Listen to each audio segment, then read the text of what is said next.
जी अस्सलाम वालेकुम बच्चों। आज हम लाइन इंटीग्रल को पढ़ेंगे कि लाइन इंटीग्रल क्या होता है। लाइन इंटीग्रल बेसिकली किसी भी फंक्शन को अगर आप अलोंग अ कर्व इंटीग्रेट करते हैं तो ऐसे इंटीग्रल को लाइन इंटीग्रल कहते हैं। लेट्स सी इसकी डेफिनेशन देखते हैं। कहता है an integral where the function is evaluated along a curve is called line integral. यानी कोई भी एक फंक्शन होगा, वो फंक्शन स्केलर भी हो सकता है, वेक्टर पॉइंट फंक्शन भी हो सकता है। उसको अगर किसी कर्व के अलोंग आप इवेल्युएट करते हैं तो ऐसे इंटीग्रल को आप लाइन इंटीग्रल कहेंगे। कहते हैं it is also named as path integral. आप इसको पाथ इंटीग्रल भी कह सकते हैं, कर्व इंटीग्रल भी कह सकते हैं, कर्वी लीनियर इंटीग्रल भी कहते हैं, कंटोर इंटीग्रल भी कहते हैं। फिर आगे वो क्या कहता है, वो कहता है जो फंक्शन है जिसको आपने इंटीग्रेट करना है, the function to be integrated may be a scalar field और अ वेक्टर फील्ड। वो स्केलर फील्ड भी हो सकता है, वेक्टर फील्ड भी हो सकता है। The value of the line integral is, वो कहता है जो वैल्यू होगी लाइन इंटीग्रल की वो क्या होगी, the sum of the values of the field at all points on the curve. वो जो कर्व में जितने पॉइंट्स हैं उन सब के सम ऑफ द वैल्यूज होंगी, ठीक है। weighted by some scalar function on the curve. A line integral is a natural generalization of definite integral. कहता है line integral can be transformed into double integral and surface integrals and vice versa. Line integral को कहता है वो हम transform कर सकते हैं डबल इंटीग्रल में, as well as surface integral में, और वाइस वर्सा हम कर सकते हैं। द सिंबॉलिक फॉर्म, अगर मैथमेटिकल फॉर्म में आप देखना चाहते हैं कि लाइन इंटीग्रल क्या है, तो कहता है कि कोई भी आपके पास एक वेक्टर पॉइंट फंक्शन या स्केलर पॉइंट फंक्शन होगा, इधर वो ए को वेक्टर पॉइंट फंक्शन ले रहा है, वो कहता है ए डॉट डी आर जो है उसको इंटीग्रेट कर देंगे अलोंग द कर्व सी, तो ये लाइन इंटीग्रल होगा। The symbolic form of the line integral is this A dot d r, where d r क्या है, आर बेसिकली था x i plus y j plus z k, तो d r होगा d x i plus d y j plus d z k. इसको कहते क्या है, वो कहते हैं ये डिफरेंशियल डिस्प्लेसमेंट वेक्टर फंक्शन है।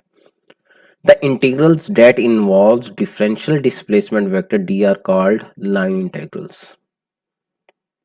जी कहता है line integral can also be expressed as, line integral को आप इस तरह भी लिख सकते हैं, ये एक वेक्टर पॉइंट फंक्शन उसने लिया है a1i plus a2j plus a3 के dot dxi plus dyj plus dz के, डॉट प्रोडक्ट लेंगे तो i डॉट i1 होता है तो a1 dx आ जाएगा, i डॉट j 0 होता है तो बाकी रिमेनिंग 0 हो जाएंगे, तो a2 dy and a3 dz आ जाएगा।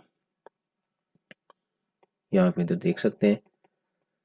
उसके बाद कहता है the line integral a dot dr is sometimes called a scalar line integral of a vector field a। Sometimes इसका यानी जो है वो उसको स्केलर लाइन इंटीग्रल भी कह सकते हैं, क्योंकि जब a डॉट dr करेंगे इसका आंसर एक स्केलर नंबर होगा।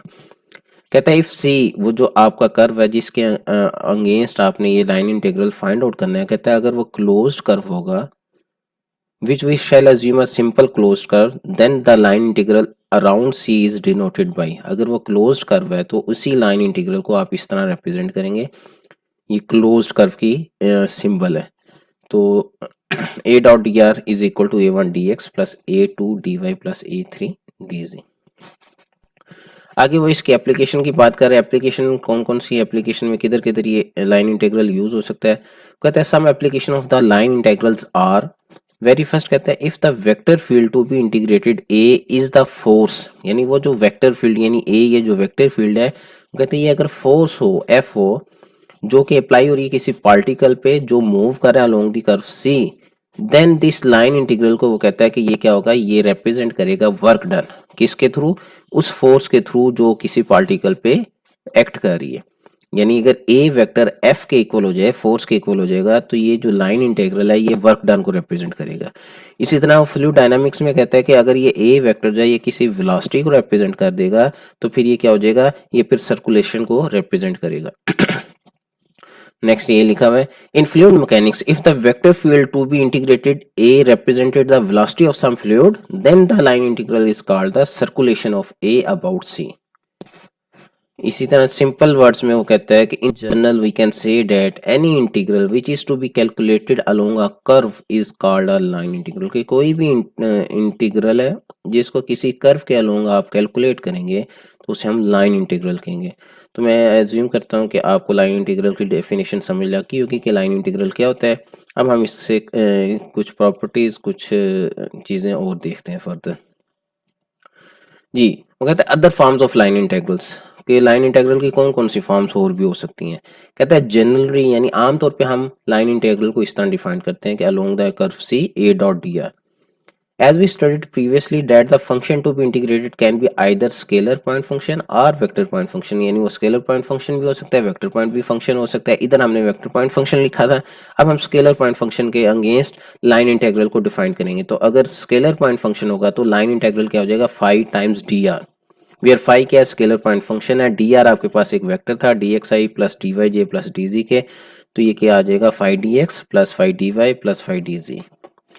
इसको अगेंस्ट इस तरह भी आप लिख सकते हैं। तो फाई डी आर क्या हो जाएगा, phi d x i plus phi d y j plus phi d z के। कहता है आल्सो एक और चीज इस तरह के कहते हैं, the general line integral indicates the dot product between the given vector field and the differential displacement vector. In general वो कहता है जो ए डॉट डी आर आप ले रहे हैं, यानी जनरल लाइन इंटेग्रल को इन जनरल वो कहता है डॉट प्रोडक्ट से रिप्रेजेंट कर सकते हैं। डॉट प्रोडक्ट किसके दरमियान होगा, एक वेक्टर फील्ड और एक डिस्प्लेसमेंट वेक्टर, लेकिन ये कंपलसरी नहीं है, इन जनरल की बात कर रहा है। हाउएवर वो कहता है कि हम डॉट की जगह स्केलर भी यूज कर सकते हैं। However we can also express it as a cross product of both the vector according to our requirement, यानी डिपेंड करता है कि आपकी क्या रिक्वायरमेंट है, यानी क्वेश्चन के ऊपर डिपेंड करेगा। तो जरूरी नहीं कि हमेशा आप line integral co dot product की फॉर्म में रिप्रेजेंट करें, इसको क्रॉस प्रोडक्ट की फॉर्म में भी रिप्रेजेंट किया जा सकता है। क्रॉस प्रोडक्ट की फॉर्म में अगर रिप्रेजेंट करना है तो ये क्या हो जाएगा, ए क्रॉस डी आर, यानी ए डॉट डी आर की जगह ए क्रॉस डी आर हो जाएगा, और ये दोनों वेक्टर पॉइंट फंक्शन होंगे। ए आपके पास इसको आप ए क्या, A one i plus A two j plus A three k है, डी आर आपके पास आपको पता है d x i d y j d z k है। अब आप वो डिटर्मिनेंट के थ्रू इसकी वैल्यू फाइंड आउट कर लें, यानी ऊपर आई जे के आ जाएगा, फिर नीचे ए की वैल्यू, फिर नीचे डी आर की वैल्यू, उसको एक्सपेंड करेंगे तो आपके पास बेसिकली ये चीज़ आ जाएगी। तो मैं उम्मीद करता हूँ कि आपको समझ लग गई होगी। आगे क्या कहता है, thus any integral that involves differential displacement vector are called line integrals. उसके बाद आगे आ जाए, कहता है general properties of line integral क्या है।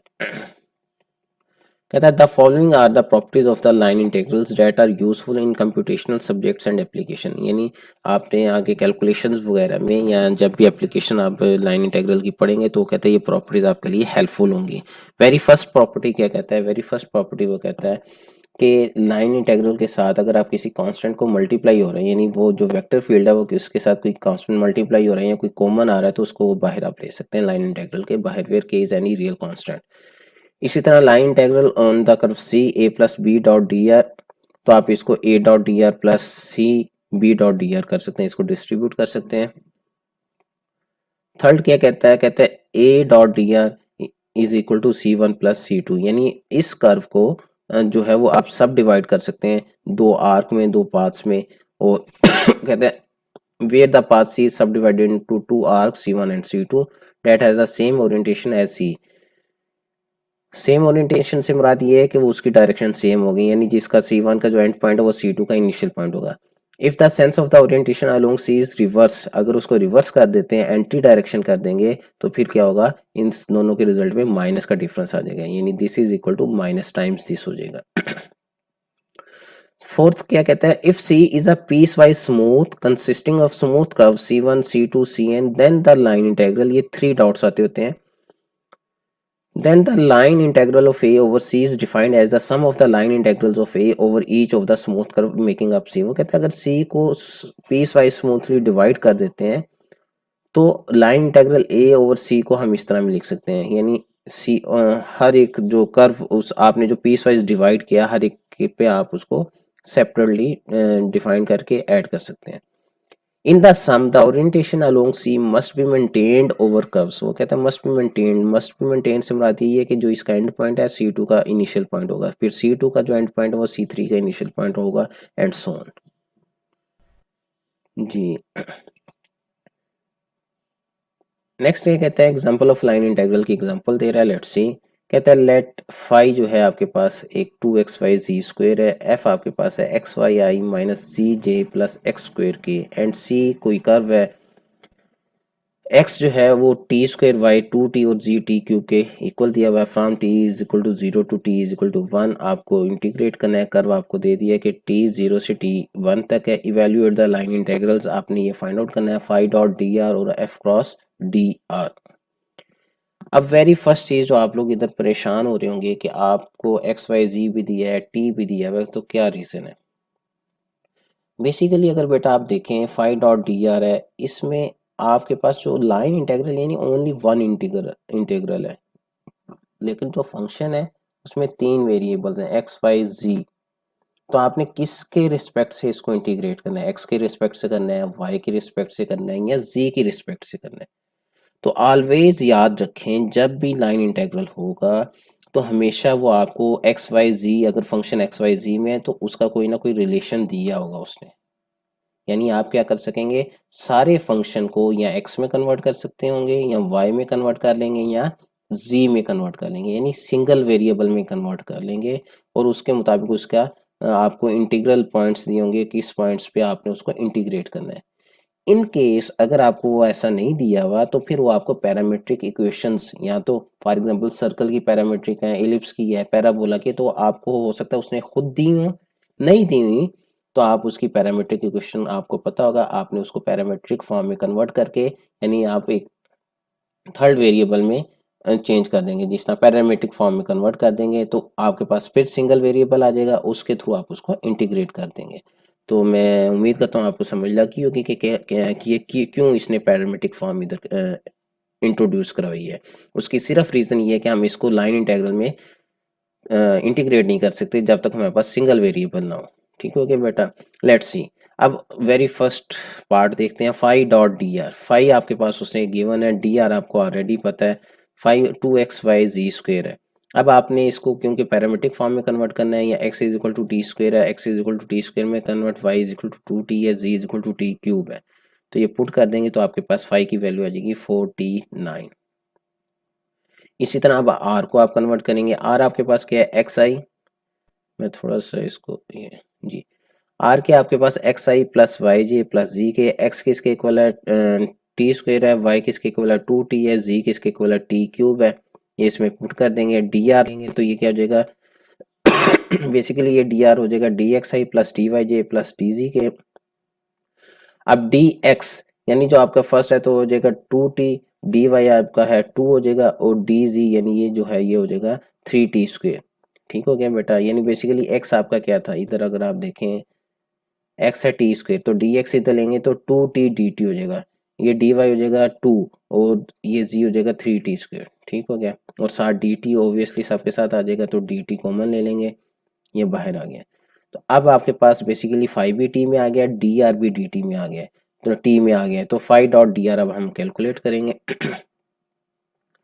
Five dot d r, phi d x plus phi d y plus phi d z, तो इनकी वैल्यू पुट कर दें। फाइव किसके इक्वल है, 549 के इक्वल है। डी एक्स किसके इक्वल है, डी एक्स हमारे पास आया था टू टी था मेरा ख्याल है जी, टू टी है, तो वो टू टी इधर पुट कर देंगे, ये आ जाएगा टू टू जे आ जाएगा और इधर आ जाएगा थ्री टी स्क्वेयर, उसने कंबाइन कर दिया है, या इस तरह डायरेक्ट इस तरह कर सकते हैं, इट्स अप टू यू।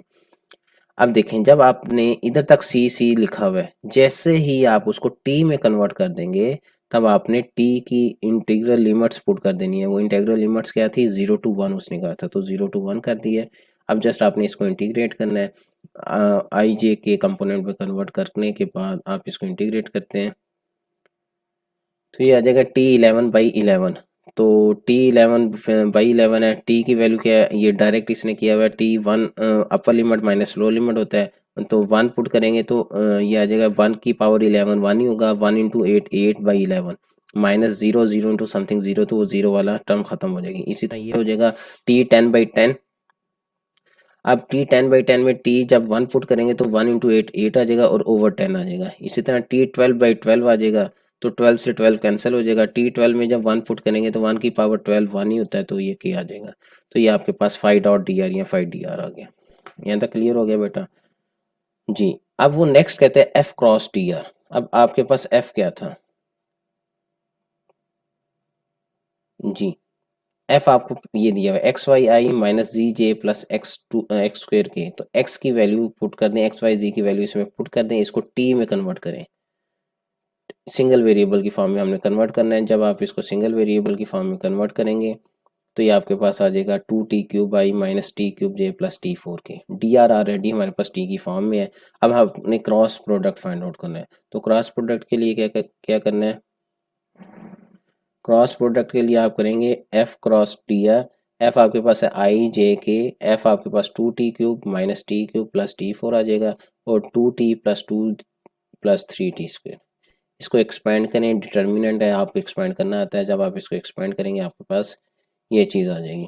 अब आपने बेसिकली इसको इंटीग्रेट करना है। जब आप इसको इंटीग्रेट करेंगे तो कंपोनेंट वाइज उसने इंटीग्रेट कर दिया है।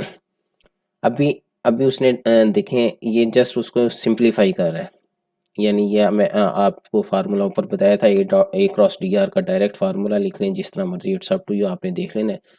करने के बाद कर लिया, ठीक है, नहीं फार्मूला या तो इसको इग्नोर करके आप इसको कर दें, कंपोनेंट वाइज आपने इसको कर देना है। जैसे ही आप टी की फॉर्म में लेके आएंगे तो उधर आपने कर्व सी की जगह आपने उसकी लिमिट्स पुट कर देनी है, 0 to 1 minus 3t5 minus 2t4 minus J times ये आ जाएगा एंड सो ऑन। अब जस्ट आपने इसको इंटीग्रेट करना है, जो कि वेरी सिंपल है। मैं एज्यूम कर लूँ कि आप इसको कैलकुलेट कर लेंगे। सिंप्लीफाई करने के बाद आपके पास ये आंसर आ जाएगा। तो एग्जाम्पल 1 मेरा ख्याल आपको समझ लग गई होगी जी। नेक्स्ट क्या प्रॉब्लम है, कहता है कि find the total work done in moving a particle in a force field given by F along the curve this this and this from t this to this. Again वो कहता है total work done आपने बताना है, यानी force किसी particle पे apply हो रही है किसी अलोंग ए कर्व, उस कर्व को उसने वो आपको फॉर्म दे दी है, और उसकी T1 से T2 तक उसको इंटीग्रेट करना है आपने। अब अगेन एफ आपके पास जो फंक्शन है वो एक्स वाई जी में है, आपने क्या करना है, इसको टी में कन्वर्ट कर लेना है। टी में कन्वर्ट करने के बाद जस्ट इंटीग्रेट कर दें, आंसर आ जाएगा। मेरा ख्याल है आपको आता होगा। अगर कोशिश करें कि इसको इधर वीडियो को पॉज करके आप खुद करें सॉल्व, नहीं तो फिर नहीं अगर सॉल्व होता तो दोबारा वीडियो को आप प्ले करके देख सकते हैं। मैं इधर एक्सप्लेन कर देता हूँ। एफ आपके पास क्या है, 3xy minus 5cj plus 10x के। सबसे पहले आपने इसको सब्स्टिट्यूट कर देना है, वैल्यूज को एक्स वाई जी को इसमें पुट करेंगे, टी की फॉर्म में ही आ जाएगा। डी आर आपके पास था dxi plus d y j plus d z के, इधर से dx निकालें, इधर से dy निकालें, इधर से dz निकालें, इसमें वैल्यूज पुट कर दें तो आपके पास ये भी टी की फॉर्म में आ जाएगा। अब टोटल वर्क डन का क्या फार्मूला है, integral F dot d r है। तो एफ आपके पास गिवन है, एफ क्या था हमारे पास ये है, डॉट डी आर आपके पास ये है। डॉट प्रोडक्ट ले लें, जब आप डॉट प्रोडक्ट लेंगे तो आपके पास ये आंसर आ जाएगा। इसको जस्ट अब आपने सिंप्लीफाई करना है, इंटीग्रेट करना है, लिमिट्स है 1 to 2, इंटीग्रेट कर लेंगे और मेरा आपके पास आंसर आ जाएगा। तो 303 आपके पास वर्क डन आ गया, ये टोटल वर्क डन है जी। आगे वो लाइन इंटेग्रल्स के कुछ प्रॉपर्टीज बता रहा है कि डिपेंडेंट ऑन पाथ क्या होगा, कब इंडिपेंडेंट होगा, किस तरह हमें पता लगेगा, तो वो उन चीज़ों को डिस्कस करने जा रहा है। कहता है line integral dependent on path, the value of the line integral A dot d r generally depends not only on the end points but also the geometric shape of the path C. वो कहता है in general जो है line integral and points पे ना सिर्फ depend करता है बल्कि वो जो पाथ वो कर्व ले रहा है, यानी ये देखें ये P1 P2 है, ये एक पाथ C1 दिया हुआ है, P1 से P2, एक पाथ है C2 और एक पाथ C3 है। तो कहते हैं ना सिर्फ एंड पॉइंट्स पर डिपेंड करता है बल्कि वो जो ज्योमेट्रिकल शेप है जो पाथ की उस पर भी डिपेंड करता है। तो अभी हम इसको एक एग्जांपल के थ्रू देखते भी हैं। वो कहते हैं if we integrate from point P1 to P2 along different paths we in general obtain different values of the integral, यानी अगर डिफरेंट पाथ के थ्रू करेंगे तो वो कहता है डिफरेंट वैल्यूज इन जनरल आती हैं, ऑलवेज नहीं होता, इन जनरल आती हैं। वो कब होगा कि जब सेम आएंगी, उसके लिए वो कंडीशन आगे बताएगा आपको। अभी वो शो कर रहा है कि पाथ पे वो डिपेंड कर रहा है। लेट्स सी, हम एक एग्जांपल करते हैं। कहता है let's see an example, if A आपके पास उसने एक वेक्टर पॉइंट फंक्शन दे दिया, कहता है इवेल्युएट करें इन लाइन इंटीग्रल को from 0 0 0 to 1 1 1 1 along the following path C. अब वो सी पाथ जो यानी 0 0 0 से 1 1 1 तक आपने जाना है, लेकिन वो कैसे जा रहा है, उसने वो दो पाथ दिए हुए हैं।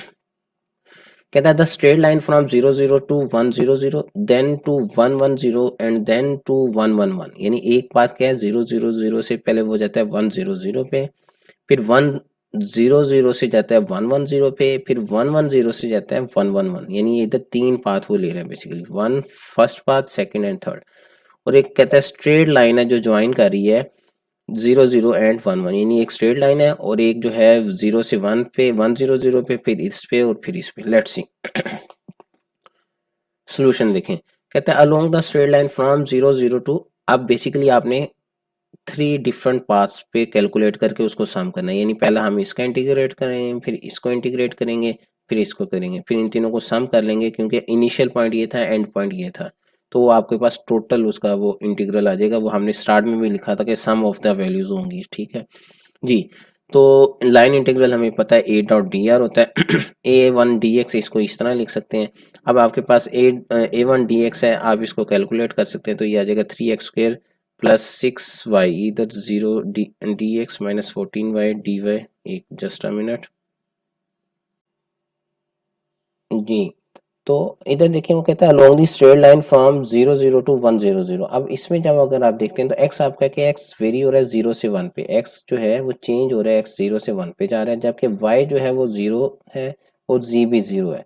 तो y is equal to 0, z is equal to 0। जब y 0 है तो dy भी 0 होगा, z 0 है तो dz भी 0 होगा, जबकि x चेंज हो रहा है। तो हम इसको अलोंग x हम इसको इंटीग्रेट करेंगे। ये आपके पास ए डॉट डी आर था, जब आप इसको अलोंग एक्स करते हैं यानी 0 टू 1, अब आपके पास basically A dot d r, A आपके पास ये था, इसमें क्या पुट कर देना, y और z की जगह 0 पुट कर देना। जब y और z की जगह 0 पुट करेंगे तो ये आपके पास आ जाएगा 3x², यानी प्लस 6 इंटू 0 डी एक्स आ गया, माइनस 14 वाई जी 0 है 0 हो जाएगा, प्लस 20 एक्स जी 0 है 0। तो बेसिकली सिर्फ ये आ जाएगा 3x² डी एक्स। अब इसको थ्रू यानी x के इंटीग्रेट करेंगे तो इसको ये हो जाएगा x³ बाई 3, 3 से cancel, x³ upper limit put करेंगे तो 1 आ जाएगा, तो इसका आंसर 1 आ गया। ये अभी पाथ 1 का है। अब आप क्या करेंगे, अब आप 100 से 110 पे जाएंगे। लेट्स सी जी। Along the straight line from 100 to 110, अब अगर आप इसमें देखते हैं तो x चेंज नहीं हो रहा है, x 1 है, कांस्टेंट है। तो x अगर कांस्टेंट है तो इसमें 1 आ जाएगा, y क्या है 0 से 1 हो रहा है, और z जो है वो 0 0, अगर y z 0 0 है तो dz भी 0 हो जाएगा। तो the line integral over this part of the path is, वो कहता है कि क्या कर रहा है कि x y के कोरेस्पॉन्ड कर रहा है। बेसिकली इसमें छोटी सी मिस्टेक की हुई है कि इसमें बेसिकली x जब कांस्टेंट है तो dx 0 हो जाएगा। इसी तरह z कांस्टेंट है 0 0, तो dz भी 0 हो जाएगा। सिर्फ y जो है वो वेरी करेगा, y वेरी कर रहा है 0 से 1, तो इस पूरे इंटीग्रल को हम 0 से 1 अलोंग y इंटीग्रेट करेंगे। तो 0 टू 1, अब आपके पास बेसिकली क्या है, इसमें पुट कर दें x जो फंक्शन था a का फंक्शन ऊपर है बेटा, सॉरी, ये x की वैल्यू 1 हो रही है, y आपका y भी मेरा ख्याल है, एक मिनट, y को आपने इंटीग्रेट करना है और z 0 हो रहा है, तो y एज इट इज रहेगा, x की जगह 1 पुट कर देंगे। लेट्स सी, यानी सारे फंक्शन को आपने y में कन्वर्ट कर देना है। तो जब आप y में कन्वर्ट करते हैं यानी x की जगह 1 पुट कर दिया, y as it is, z की जगह 0 पुट कर दिया, तो आपके पास y में आ गया। ये dx नहीं आएगा, इधर dy आएगा, ये मिस्टेक है, इस टाइपो मिस्टेक कह लें आप। तो इसको आपने इंटीग्रेट करना है, जब आप इसको इंटीग्रेट करते हैं तो वो कहता है ये इसका आंसर 0 आ रहा है। किस तरह 0 आ रहा है, लेट्स सी, इसको आप करेंगे तो ये 3y हो जाएगा, ये हो जाएगा 6y² बाई 2, तो 2 3 जा 6, 3y ये भी हो जाएगा, ठीक है, और ये भी 3y हो जाएगा, 3y प्लस 6y² बाई 2 है, तो 3y² हो जाएगा। इसकी वैल्यूज पुट करेंगे और इसको चेक करें, इसका आंसर 0 आता है, क्या आता है, let's C. Along the straight line from 100, अब वो थर्ड थर्ड को यूज कर रहा है, इसको चेक कर लें बेटा, और इसका फिर मुझे आंसर बताएं कि क्या इसका आंसर आता है। मेरा ख्याल 0 आ रहा है तो 0 है, अगर कुछ और आ रहा है तो वो देख लें आप। तीसरा पाथ ले रहा है, तीसरा पाथ क्या था, 110 टू 111। अब देखें x क्या 1 टू 1 है, x चेंज नहीं हो रहा है तो x dx 0 हो जाएगा, कांस्टेंट है। y 1 से 1 है, y भी चेंज नहीं हो रहा है तो dy भी 0 हो जाएगा, जबकि z वेरी हो रहा है 0 से 1। तो अब हम इसको इंटीग्रेट करेंगे अलोंग z के, तो x की जगह 1, y की जगह 1 पुट कर देंगे, लेकिन dx dy 0 है। तो लेट्स सी x की जगह 1, y की जगह 1, और dx और dy की जगह 0 0 पुट कर देंगे, z एज इट इज रहेगा क्योंकि हमने z में कन्वर्ट करना है फंक्शन को। जब आप उसको z में कन्वर्ट करते हैं आपके पास ये फंक्शन आ जाएगा, इसको इंटीग्रेट करेंगे, इसका आंसर आ जाएगा 20/3। इसको प्रैक्टिकली सॉल्व करके चेक कर लें।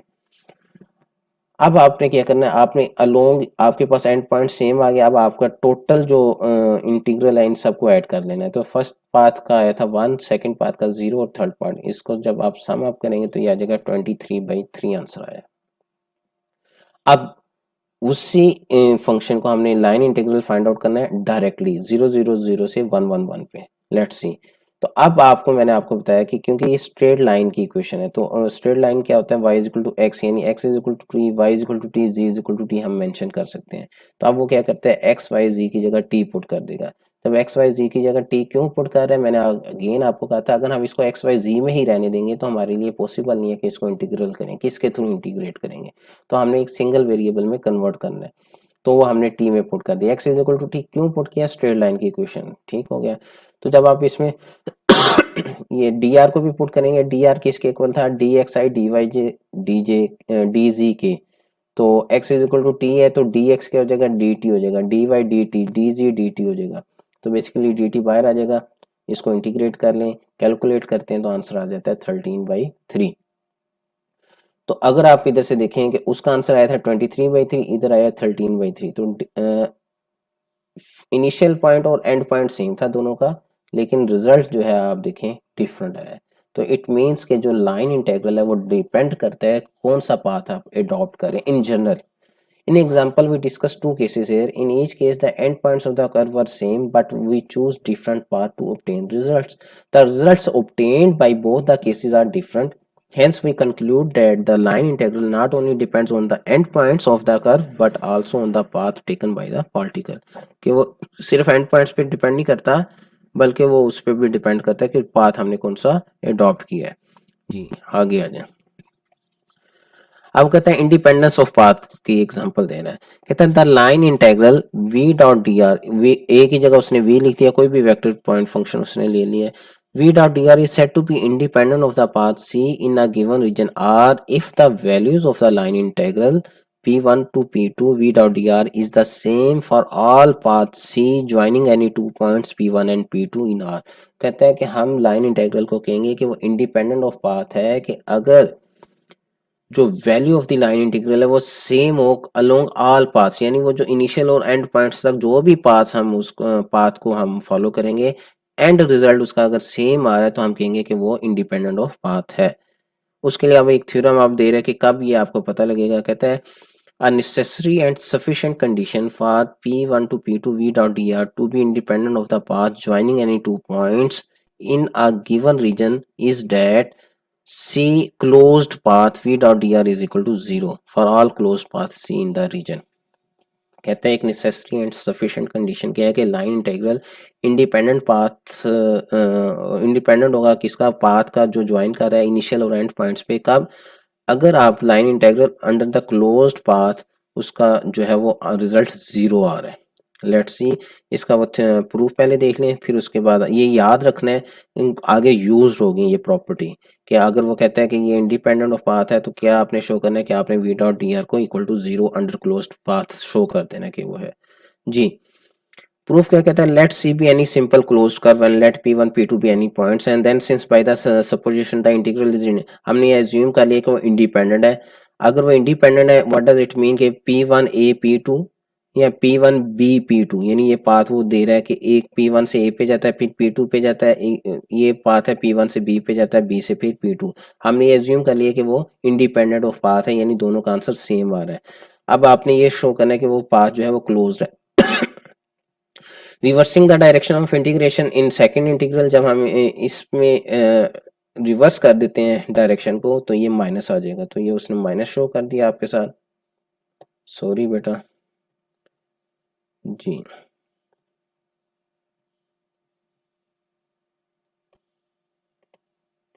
जी जब इसको वो रिवर्स करता है तो माइनस आ जाता है, इसको इधर उठा के ले जाएं तो प्लस हो जाएगा। तो अगर आप ये देखें इसका एंड पॉइंट इसका इनिशियल पॉइंट है, इन दोनों को कंबाइन करेंगे तो ये बेसिकली क्लोज पाथ हो रहा है, P1 से A पे जा रहा है, A से P2 पे जा रहा है, फिर P2 से B पे जा रहा है, B से फिर P1 पे आ रहा है, तो ये क्लोज पाथ हो गया। तो ये चीज़ आपने शो करनी थी।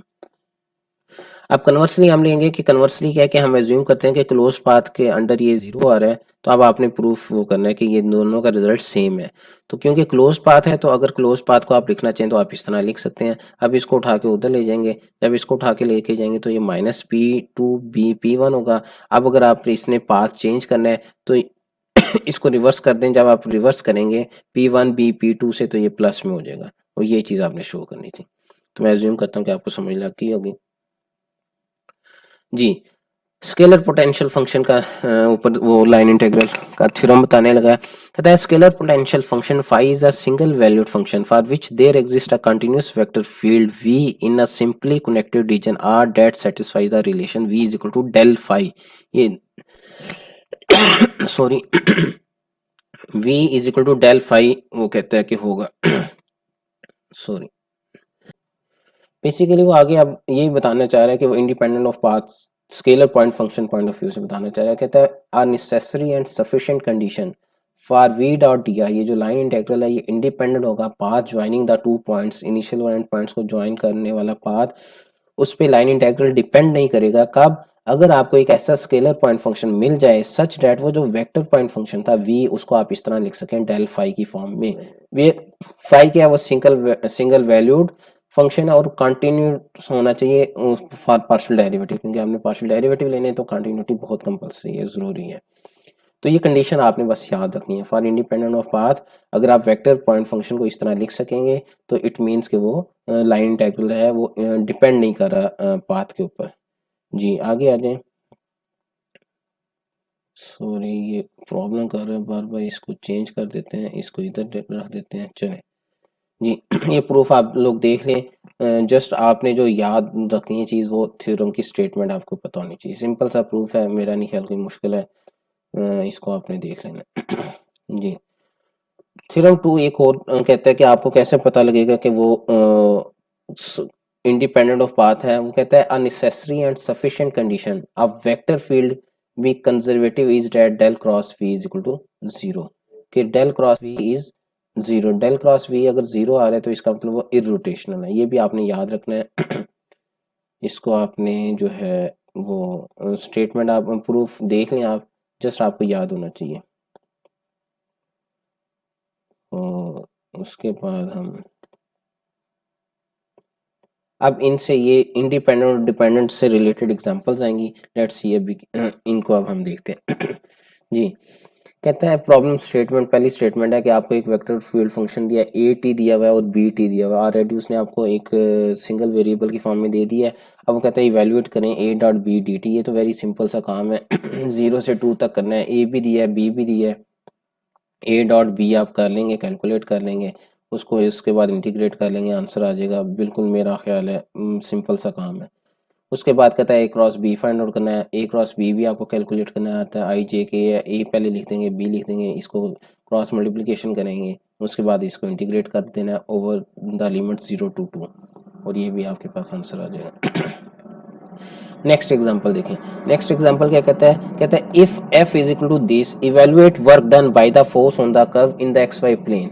आपको कहता है कि f गिवन है, फोर्स गिवन है, और कहता है वर्क डन कैलकुलेट करना है जो कि एक पार्टिकल पे एक्ट कर रहा है, और वो जो पार्टिकल है वो around the curve c move कर रहा है इन द एक्स वाई, और प्लेन जो है वो एक्स वाई प्लेन है। आपको y is equal to 2x² दे दिया, और फ्रॉम ये जो कर्व के अलोंग मूव कर रहा है वो 0 0 to 1 2 है अब अगर आप देखें वर्क डन का फार्मूला क्या था कि आपका लाइन इंटीग्रल था एफ डॉट डी आर।